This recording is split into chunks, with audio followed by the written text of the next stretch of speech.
वेदस्वरूपं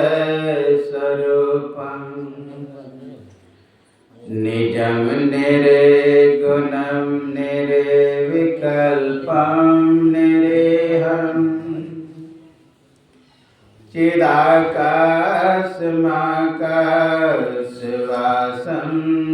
भजेऽहं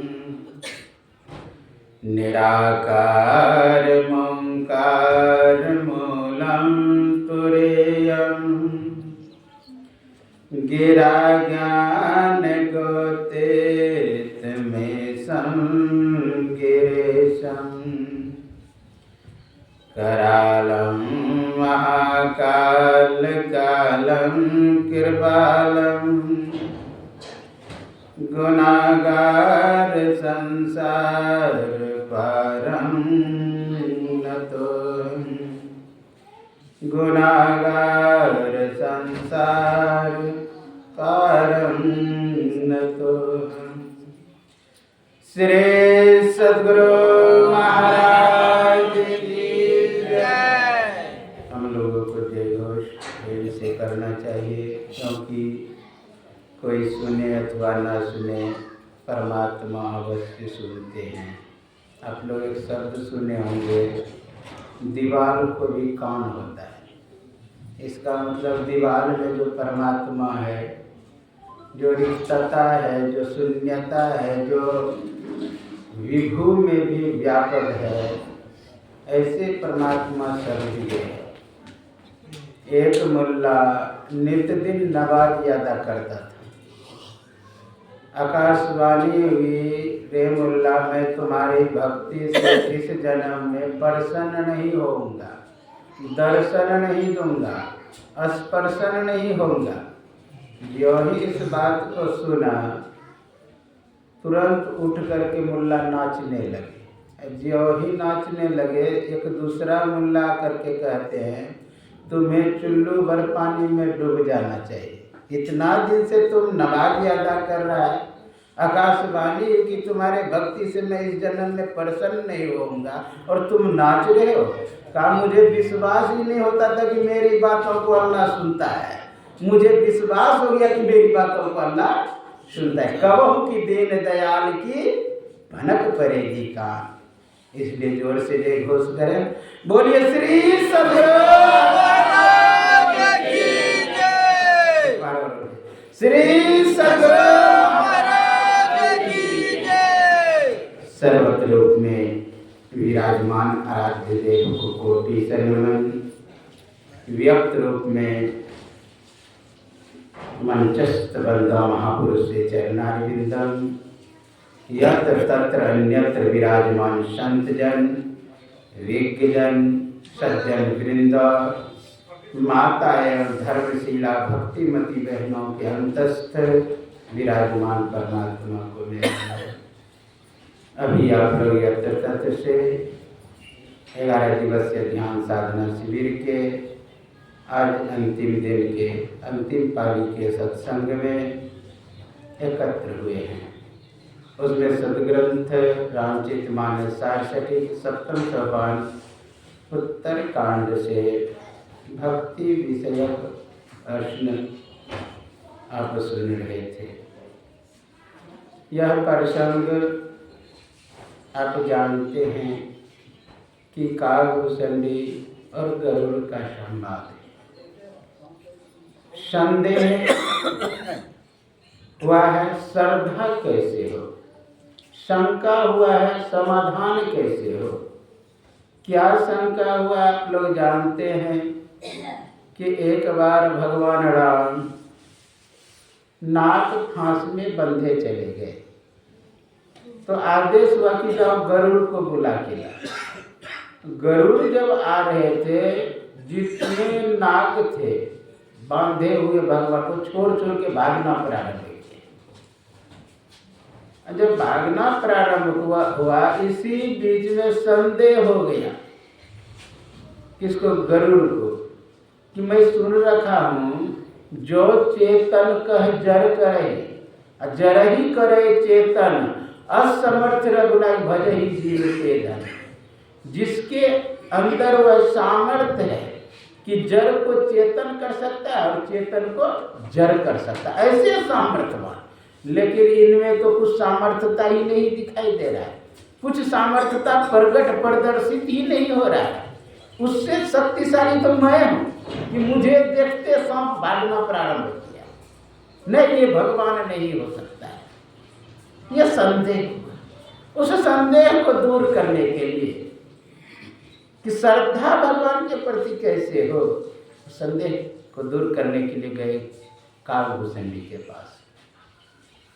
और संदेह से भागने के बाद, संदेह से हट जाने के बाद, संदेह को त्याग देने के बाद कभी श्रद्धा नहीं होगी। संदेह से गुजरना पड़ेगा तभी श्रद्धा होगी। जैसे टेढ़ा मेरा कुछ रखा हुआ है, संदेह हो जाए कि यह सर्प है कि रस्सी है, संदेह हो जाए तो विचार करके वहां से भाग जाएंगे, तो क्या ये आपका संदेह दूर हो जाएगा? नहीं, संदेह बना ही रहेगा कि सांप था कि रस्सी था। इसलिए आपको संदेह से गुजरना पड़ेगा, अर्थात रस्सी को उल्टा पुल्टा के देखना होगा कि वह रस्सी है कि सर्प है। अगर सर्प होगा तो हलचल होगा, बगावत होगा, कुछ विद्रोह होगा। अगर रस्सी रहेगा तो उसमें कोई हलचल नहीं होगा, उल्टा पुल्टा के देखना होगा। या नहीं तो टॉर्च जला के विमल विलोचन से देखना होगा, वह सांप है कि रस्सी है। यहाँ पर कालभूषण जी उल्टा पुल्टा के बता रहे कि रामायण को कि वही राम है। यही संदेह हुआ था, आप लोग जानते हैं, सती को। एक बार त्रेता युग में ही शंभु गए कुंभज ऋषि पाए। कुंभज ऋषि के पास से जब आ रहे थे कथा सुन करके, तो रास्ते में भगवान राम लीला कर रहे थे।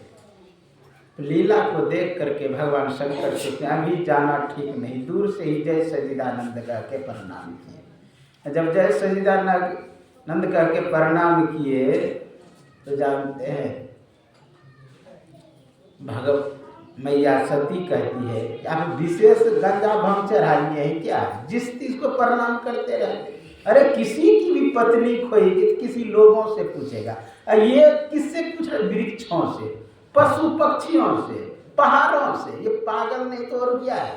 पागल का स्थिति देखा ऐसे होता है, कहीं कहीं प्रणाम करते हैं। कहने ने वही परमात्मा है जिसका मैं दिन रात रटन करता, सादर जपहूं अनंग अराती। सादर में जिसका जप करता वही है। अब देखिए भगवान राम संदेह में नहीं है, क्योंकि जड़ चेतन सभी में परमात्मा है। उसे देख करके पूछ रहे, चेतन को देखकर। क्योंकि वैज्ञानिक भी अंतिम में अनिश्चितता पे पहुंचा है। जहां अनिश्चितता होता है ना, वहां पर चेतन होता है। जैसे डाल्टन का परमाणु निश्चित था, बाद में इलेक्ट्रॉन, प्रोटॉन, न्यूट्रॉन, फिर क्वांटा, क्वार्क आदि में टूटते चला गया। अंतिम में कहा अनिश्चित। अनिश्चित जहां है वहां चेतन है। जैसे आप हरिद्वार जा रहे हैं, घर बंद कर दिए, अब घर में अगर केवल कोई टेबल रखा हुआ है तो आप लौट के आएंगे तो कहेंगे उसी जगह टेबल होगा जहां पर मैं रख के गया। लेकिन वहीं बिल्ली को बंद करके जाएंगे तो आप निश्चित नहीं कर सकते कि बिल्ली वहीं पर बैठा होगा, क्योंकि चेतन में अनिश्चितता है। तो हर जड़ में चेतन है। इसलिए तो भगवान राम पैर छुआए पत्थर में और वह स्त्री बन गई, अहिल्या बन गई, अर्थात जड़ से चेतन को प्रकट कर दिया। तो जड़ में जो चेतन है उसे देख करके प्रणाम कर रहे हैं और पूछ रहे कि मेरी सीता को देखे। और भगवान शंकर भी संदेह में नहीं है, वो वास्तविक को देख करके प्रणाम कर रहे हैं। संदेह में कौन है? मैया सती, क्योंकि उसने सत्संग नहीं किया। उन्होंने सत्संग नहीं किया, कहा नहीं है विश्वास तो जाके परीक्षा ले लो। आप लोग जानते हैं परीक्षा लेने के लिए क्या कि बस सीता का रूप धारण किया। वहां पर भगवान राम को क्या करना चाहिए कि हे सीते आप कहाँ चली गई, लेकिन क्या बोले, हे माते भोलेनाथ को कहाँ छोड़ दिए। इसका मतलब वास्तविक देख रहे हैं लक्ष्मण पहले पहचान गए कि नकली भाभी है। क्यों नकली भाभी है? भैया के आगे कभी भाभी चली ही नहीं है, इसका मतलब आगे आगे चल रही है, तो इसका मतलब नकली भाभी है। जब लक्ष्मण पहचान सकते हैं तो क्या भगवान राम नहीं पहचान सकते? वास्तविक देख रहे, एक बात नहीं मोहि सुहानी तदपि मोह बस कहे भवानी। तुम जो मोह बस कहे कि दूसरा कोई है वह मुझे अच्छा नहीं, अर्थात वही राम है। तब उस संदेह को दूर करने के माध्यम में आप लोग सुन रहे थे कि सुख कैसे उपलब्ध होगा। लोग सुख के लिए कहां कहां नहीं दौड़ता है, लेकिन जहां सुख की चाह में दौड़ता है वही दुख होता है।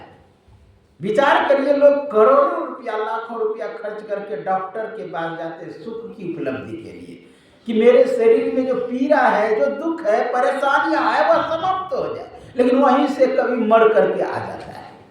लोग विदेश जाते हैं इलाज कराने के लिए कि शरीर का सुख हो, लेकिन वहां सुख ले वहीं पर दुख हो जाता है और वहां से फिर लौटना पड़ता है।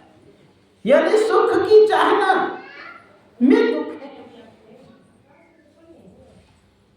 हम लोग जिधर सुख है वहां नहीं जाते हैं, जिधर दुख है उधर सुख खोजने के लिए जाते हैं। विचार करिए, जहां दुख है वहां सुख खोजेंगे कभी मिलेगा? कि जहां सुख है वहां सुख खोजेंगे तो मिलेगा। गुरु महाराज बोले तर नव द्वारा और अति मलिन ठम त्यागी चरु दस मदर सुख पाओ रे भाई। जहां सुख संतों ने बता रहा है वहां हम लोग जाते नहीं, वहां की खोज नहीं करते, वहां पर पैर देने के लिए तैयार नहीं कि इधर सुख है।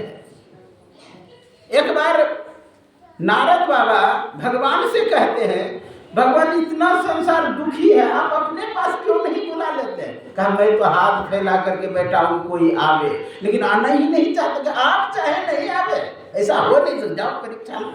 कहा जब बुला के लाओ किसी को। गए बुलाने के लिए, एक बच्चा खेल रहा था, उसको कहा कि अरे बच्चा चलो भगवान बुलाए, वैकुंठ में बहुत सुख है। कहा मुझे खेलने से फुर्सत नहीं है। कुछ युवक खेल रहे थे, कहा ये तो समझदार है, 18 वर्ष से ऊपर हो गया है, कॉलेज में पढ़ता है, नॉलेज होगा। उससे कहा कि अरे युवक चलो भगवान के पास, वहां बहुत सुख है, वैकुंठ भगवान बुलाए। कहा मेरा विवाह संस्कार अभी नहीं हुआ है, अभी कोई संस्कार ही नहीं हुआ, आप कहां लेकर के भगवान के पास जा रहे हैं?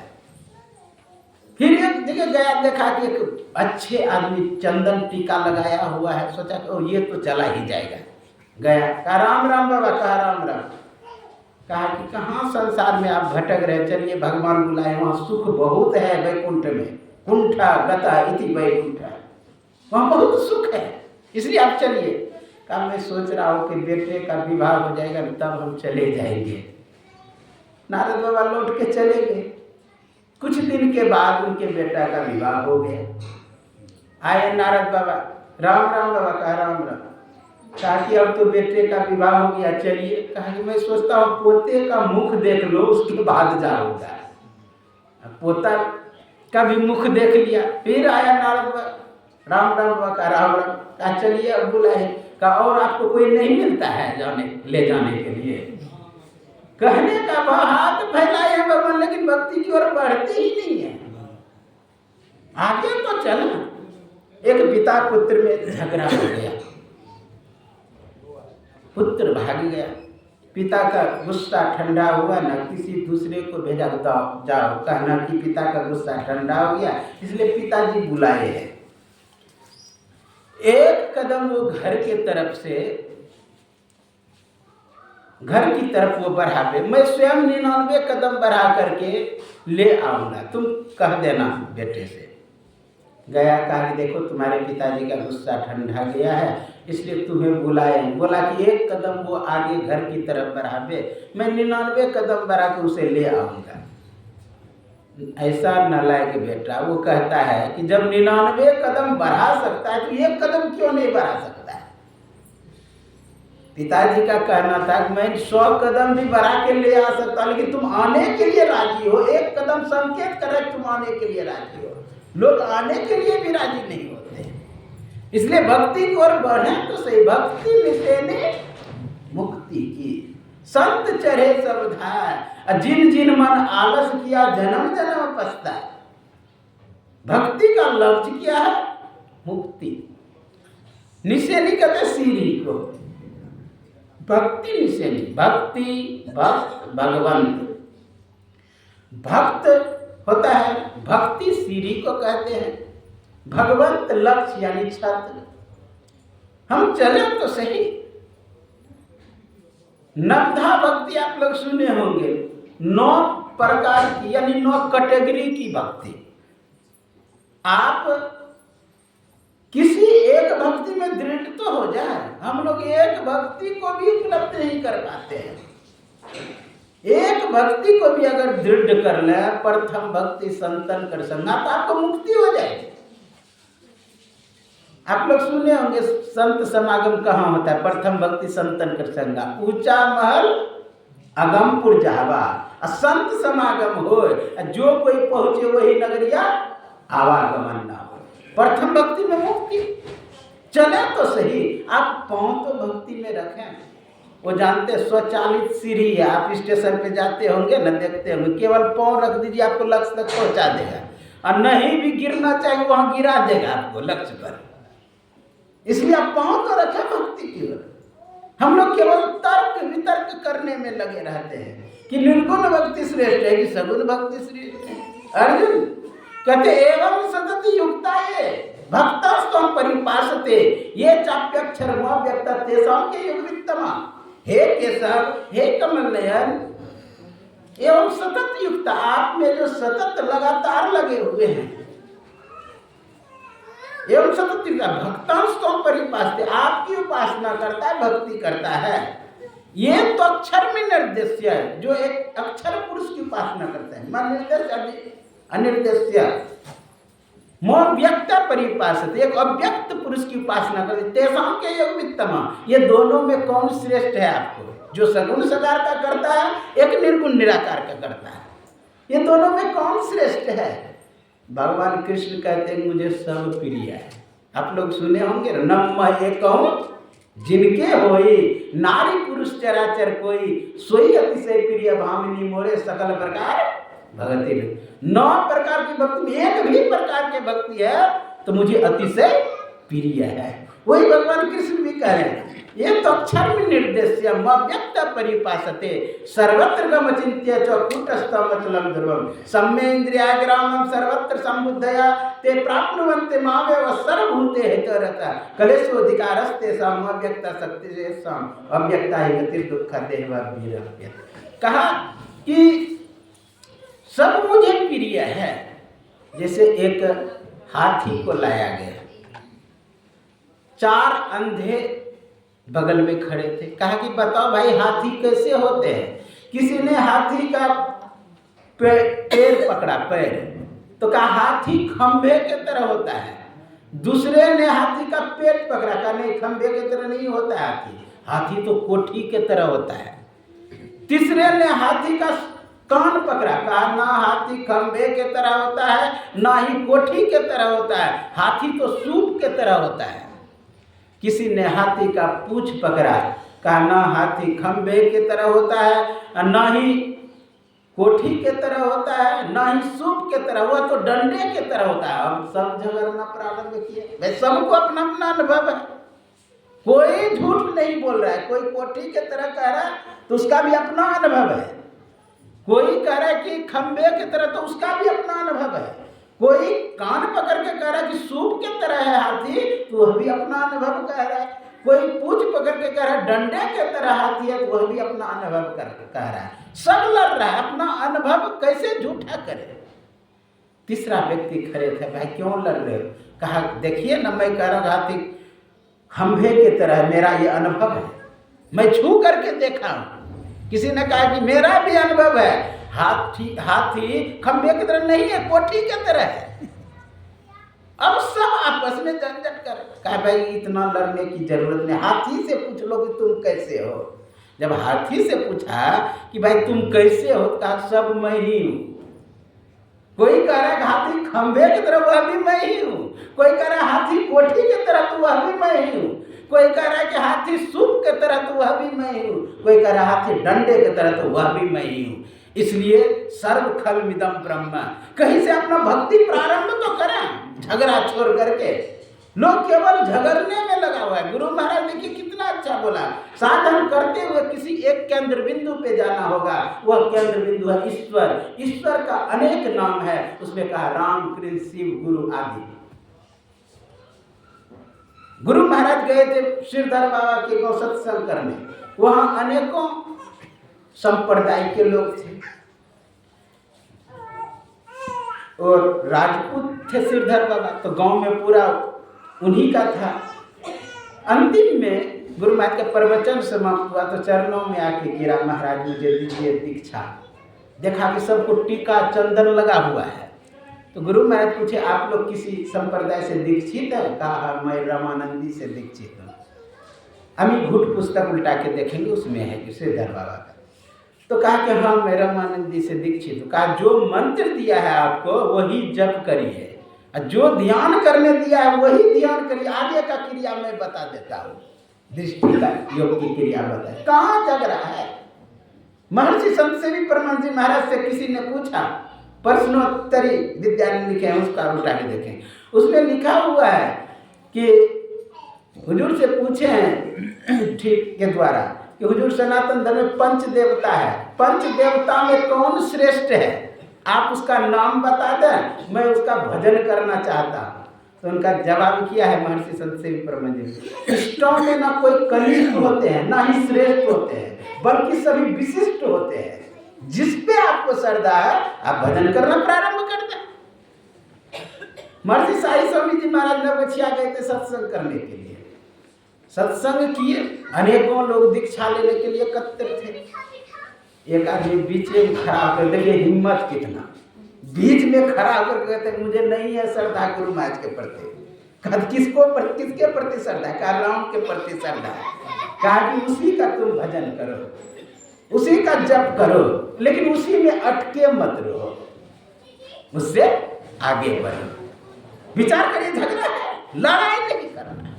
365 धर्म में 300 धर्म एक को खराब कहता है, एक 365 को खराब कहता है, यानी सबको खराब करने में लगा हुआ है। भजन करने में आगे तो बढ़े, चले तो सही। हम लोग चलने ही नहीं चाहते भक्ति में। लाख प्रयास करें कि संसार के काम से सुख मिल जाएगा, नहीं। बहुत सुंदर है, एक पाठ में सुन रहे थे, शिव अज सुख सनकादिक नारद, जय मुनि ब्रह्म विचार विशारद, सब कर मत खग नायक येहा, भजिए राम पद पंकज से नेहा। कहा कि और किसी का मत है? कहा श्रुति पुराण सद ग्रंथ कहाए, रघुपति भक्ति बिना सुख नाहि। कहा कि शिव अज सुख सनकादि इतने बड़े बड़े विचारक का यह मत है। शिव अज सुख सनकादि जय मुनि ब्रह्म विचार, सब कर मत खगना है, सभी का। इसका नारद का, बड़े बड़े विचारक का यह मत है। असाधारण सब विचारक थोड़े हैं। मैं एक उदाहरण देता हूँ। पाणिनि और कात्यायन दोनों गुरु भाई थे, दोनों में झंझट हुआ ना। पाणिनि भाग गया तपस्या करने के लिए, मुझे पढ़ना ही नहीं है। तपस्या किए भगवान शिव का।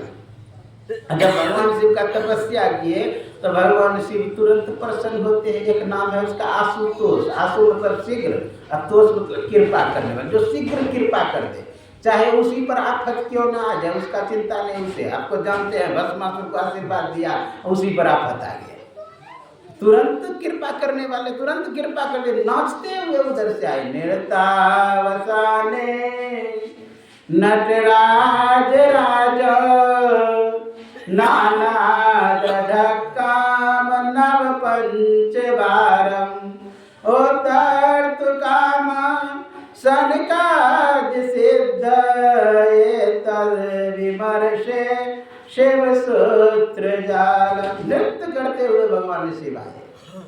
नृत्यावसन नटराज राजा, नटों का जो राजा है। नानाद ढक्कम यानी शब्द किया, ढक्कम डमरू को बजाया, नानाद नव पंच बार, 9 और 5 बार बजाए। और जब बजाया न जानते उसी से विचार करिए पानी मुनि 5000 सूत्र बनाए।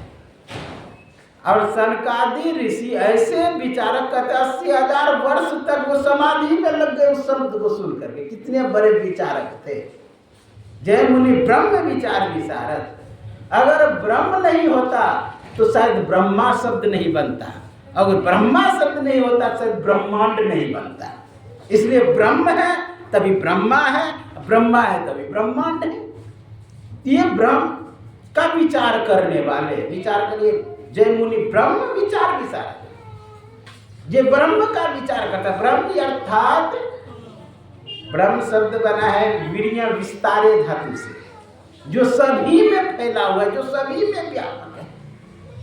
एक बार मैं महर्षि संत श्री परमानंद जी महाराज के पास खड़ा होकर पंखा झल रहा था। एक टीएनबी कॉलेज में एक प्रोफेसर थे, उसे लेकर के एक लड़की का नाम गोल्डन है जो पीएचडी संस्कृत जी महाराज ने किए हैं, वो लेकर के गए और पूछते हैं वो जो ब्रह्मा का अर्थ क्या होता है। तो महर्षि संत श्री महाराज बताते हैं ब का अर्थ ब्रह्मा, र का अर्थ रक्षण करने वाले, ह का अर्थ हर यानी महादेव, और म का अर्थ मुकुंद दाता। यानी ब्रह्मा विष्णु महेश को जो मुक्ति प्रदान करने वाले वही ब्रह्म है। विधि हरि शंभु नचावनी हरे। जो ब्रह्मा विष्णु महेश को जो नचाने वाले हैं तदेव ब्रह्म ब्रह्म है। विधि हरि शंभु नचावनी है, जो ब्रह्मा विष्णु महेश को नचाने वाले हैं। जैसे आप लोग देख रहे हैं कि ये बल्ब जल रहा है, बल्ब को अहंकार में स्वयं बढ़ता हूँ उसकी मूर्खता है। पंखे को अहंकार में स्वयं घूमता हूँ जिसकी मूर्खता है। कहीं हीटर को अहंकार में स्वयं हीट होता है उसकी मूर्खता है। फ्रिज को अहंकार में स्वयं ठंडा होता है उसकी मूर्खता। उसके अंदर शक्ति कहीं और से आ रही जो दिखाई भी नहीं दे रहा है। हाथ को अहंकार में स्वयं हाथ उठता है इसकी मूर्खता है। पैर को अहंकार में स्वयं चलता है इसकी मूर्खता है। इसके अंदर शक्ति कहीं और से आ रही है जिसके कारण ये कार्य करता है। यन मनसा न मनुते एना हुर्मनो मतम तदे ब्रह्मतम विद्धि नेदम यदि उपासते। जो मन से मनन किया हुआ कहा जाता है वह ब्रह्म नहीं है, बल्कि तदे ब्रह्म जो मन को मनन करता है, मन को चलाता है, बुद्धि को चलाता है, चित्त को चलाता है। मन शब्द मन प्रबोधने धातु से बना है ज्ञान करना अर्थ में। चित्त शब्द भी चिति संज्ञाने धातु बना है ज्ञान करना अर्थ में। और बुद्धि शब्द भी विद ज्ञाने धातु से ज्ञान करना अर्थ में। अर्थात मन बुद्धि चित्त ये अपने नहीं संचालित होता है, संचालित करने वाली कोई शक्ति है जिसे चेतन कहते हैं। वही चेतन जब बुद्धि में घुसता है तो बुद्धि का जो काम है कार्य प्रारंभ हो जाता है। वही जब चित्त में घुसता है चित्त का जो कार्य है वह कार्य प्रारंभ हो जाता है। और मन में घुसता है तो मन भी अपना कार्य करने लगता है, प्रारंभ हो जाता है। लेकिन चेतन नहीं रहे तो ये कोई कार्य नहीं। ये तो मन बुद्धि ये सब जड़ है। आप देखिए सत्संगियों में उठा के लिखा हुआ है। हालांकि पतंजलि मुनि ने ना ही मन शब्द प्रयोग किया है और ना ही बुद्धि शब्द, केवल चित्त शब्द प्रयोग किया है उन्होंने, क्योंकि चित्त भी वही भाव रखता है। इसलिए हम लोगों को चाहिए कि तदेव ब्रह्म उस ब्रह्म को प्राप्त करें। अब ब्रह्म विचार में जो परवीन है विचार करिए वैसे आदमी सबका विचार है, यह मत है। सब कर मत खगनायक ये है भजिए राम पद सभी का विचार है। कहा और किसी का हाँ श्रुति पुराण सदग्रंथ कहा है। यानी सदग्रंथ क्या है? आप्तवाक्य यथार्थ वक्ता द्वारा बोला गया। जैसे गुरु महाराज कबीर गुरु नानक ये आप्तवाक्य यथार्थ वक्ता द्वारा बोला गया। यथार्थ वक्ता क्या किसे कहते हैं? सुक्तो इदम सुक्तम। सित्तू को देख करके सित्तू बताना। नदी किनारे एक सित्तू होता है जो जब धूप पड़ता है वो चमकता है चांदी के तरह। कद्दू छिलता था माही लोग पहले उससे, तो वो चमकता है धूप पड़ने पर चांदी के तरह। लोगों को भ्रम हो जाता है ये चांदी है कि सित्तू है। लेकिन सित्तू को देख करके सित्तू बताना और चांदी को देख करके चांदी बताना ये यथार्थ ज्ञान है। अगर चांदी में सित्तू बता दिया और सित्तू में चांदी बता दिया तो अयथार्थ ज्ञान हुआ, यथार्थ नहीं। इसलिए यथार्थ ज्ञान बताने वाले को आप्तवाक्य कहते हैं, यथार्थ वक्ता द्वारा बोला गया। तो श्रुति पुराण सदग्रंथ का है, रघुपति भक्ति बिना सुख नहीं। जब तक भगवान का भजन नहीं करेंगे, भक्ति नहीं करेंगे, तब तक हमारा कल्याण नहीं होगा। बहुत उदाहरण आप लोग सुने, असंभव काम संभव हो जाए, अर्थात गधे के मात्र सींग नहीं हो सकता, हो जाए। आकाश में फूल नहीं खिल सकता, वह भी खिल जाए। और तो और बांझ औरत किसी के पुत्र को मार डाले, यह भी हो जाए। लेकिन असंभव काम संभव हो जाए। लेकिन बिनु हरि भजन न भव तरिए, यह सिद्धांत अभेद। बिना भगवान के भजन का संसार सागर से उद्धार नहीं हो सकता है। इसलिए हम लोगों का चाहिए कि भजन करें, भजन करने का भेद ले लें। कठिन है, असंभव नहीं है। आप लोग सुने होंगे, उत्तिष्ठत जागृत प्राप्य ब्राह्म निबोधत क्षुरस्य धारा निस्ता दुरत्य दुर्गम पतत कव्यो वदंती। कहा कि उठो जागो और चलो, यानी चलेंगे। कैसा रास्ता है? क्षुरस्य धारा, छुरे के धार पे चलने के बाद क्षुरस्य धारा निस्ता दुरत्य दुर्गम पतत कव्यो, दुर्गम है, इसलिए चलना चाहिए। सभी संतों ने कहा भक्ता की चाल निराली, भक्ता विखम मार्गी चल, खलील की इति मारे के जाना, भक्ति की मार्ग झीना रे, नहीं अचार नहीं चाहना, चरणन लो लीना रे। रघुपति भक्ति करत कठिनाई। ठीक है, कठिन है, हम नहीं चलना जानते हैं तब कठिन कहते हैं। अच्छा, जिसे नाचने नहीं आता है वही कहेगा कि नाचन बिना आंगन टेढ़ा, कहावत है ना। जिसे नाचने नहीं आएगा वो कहेगा आंगन टेढ़ा है। जिसे चलने ही नहीं आता है वो कहेगा कठिन रास्ता है। करते करते अभ्यास, मैं देखा हूँ लोगों को आर पर दौड़ते हुए, खेत का जो आर, खैर इधर झारखंड में न बड़ी बड़ी आर, मोटरसाइकिल भी चला लेते हैं। वो हमारे बिहार में जो है इतना आर छांटता है दोनों तरफ से खेत वाला कि 4 अंगुल 3 अंगुल उस पर चल भी नहीं पाएंगे आप। फिर भी जो रोज गया है उस मार्ग पर वो दौड़ लेता है उस पर।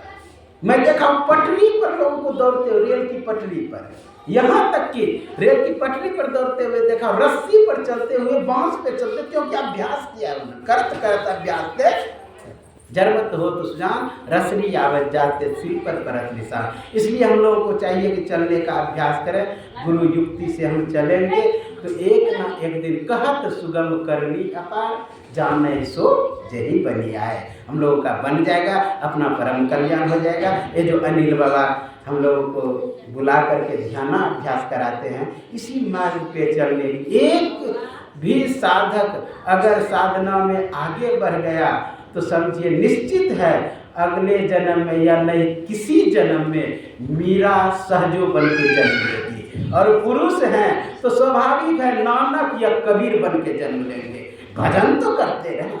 ये बहुत अच्छा काम हमारे पूज्य अनिल बाबा किए हैं और करते जा रहे हैं। सब लोग सहयोग करें तो उसका भी सहयोग होगा। बोलिए श्री सद्गुरु महाराज की जय।